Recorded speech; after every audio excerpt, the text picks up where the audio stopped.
City leaders meeting in Little Rock to discuss the future of jobs in Arkansas as automation continues to increase. Good evening to you. I'm Nate Custer. Thank you for joining us tonight.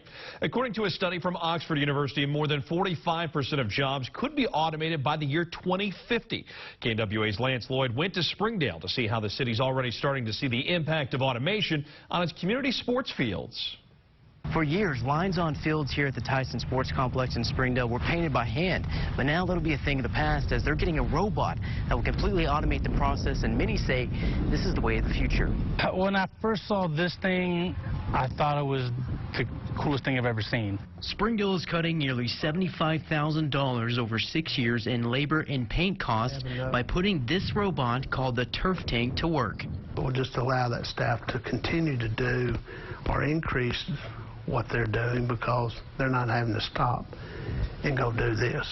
Director of Parks and Recreation Bill Mock says this will help his employees be more efficient while painting all of the sports fields, letting them cut the time it takes to paint the park in half. 30 minutes. With the robot, probably 10. Wow. This is going to be the jewel, yes. But it wasn't all open arms for the extra help at first. I had guys that had that question on my crew, well, if we get this, what's going to happen with not really more jobs, but are we going to be able to hire more people if we need them? Less time and money spent on laying the lines, but in the end, Mock says this will be a benefit for the city. Because, yes, it's going to pay for itself.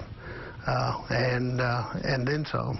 And for the labor, they say they aren't worried the world is being taken over by robots, but are happy to be receiving the extra help.